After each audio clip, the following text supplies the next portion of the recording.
حضور، میں بحیثیت وقف نو آپ کی سلطان نصیر کیسے بن سکتی ہوں؟ حضرت مسیح علیہ السلام کا جو مشن ہے دنیا میں اللہ تعالیٰ کی وحدانیت کو قائم کرنا، اللہ تعالیٰ کے ایک ثابت کرنا اور اللہ تعالیٰ کے پیغام کو دنیا میں پہنچانا اور اسلام کے پیغام کو دنیا میں پہنچانا اور حضرت صلی اللہ علیہ وسلم کے مقام کو دنیا کو بتانا کہ آپ آخری نبی ہیں اور آخری شریعت ہے آپ کی، ہیں قرآن کریم آخری کتاب ہے۔ اور اسی مشن کو پورا کرنے کے لیے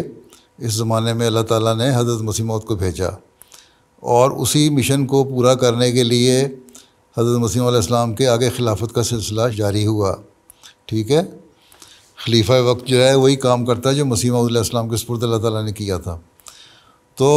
خلیفہ وقت اکیلا تو ساری دنیا میں جا کے نہیں کام کر سکتا، اس لیے دنیا میں جو پھیلے ہوئے احمدی ہیں وہ یہ کام کریں، ہاتھ بٹائیں خلیفہ وقت کا، اس کے مددگار بنیں، اپنے آپ کو نیک بنائیں، اپنی عبادتوں کے جو سٹینڈرڈ ہیں ان کو بڑھائیں، لیول بڑھائیں، معیار بڑھائیں، اور نمازیں اچھی طرح پڑھا کریں، 5 نمازیں، پھر نفل پڑھنے ہیں وہ بھی پڑھیں احمدی، اور پھر قرآن کریم کو پڑھیں، اس کا علم حاصل کریں، ٹھیک، اور پھر اس پہ عمل کرنے کی کوشش کریں، اس کی نیکیوں کو اختیار کریں اور برائیوں کو چھوڑیں،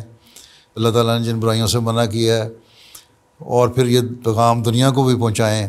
تبلیغ بھی کریں۔ تو اس طرح آپ لوگ خلیفہ وقت کے سلطان نصیر بن جاتے ہیں۔ سلطان نصیر کا مطلب ہوتا ہے اعلیٰ قسم کے مددگار، ٹھیک ہے۔ تو مدد کرنے والے بن جاؤ، اگر عورتیں بھی، بچے بھی، بڑے بھی، جوان مرد بھی، عورتیں بھی کریں تو پھر دیکھو کس طرح جماعت احمدیہ کا پیغام، اسلام کا حقیقی پیغام دنیا میں پہنچتا ہے۔ تم لوگ ڈنمارک میں کوشش کرو، سویڈن والے سویڈن میں کوشش کریں، ناروے والے ناروے میں کوشش کریں، دوسرے ملکوں کے دنیا میں دوسرے ملکوں میں کوشش کریں، تو پھر ایک انقلاب پیدا ہو سکتا ہے، ٹھیک ہے۔ جزاک اللہ۔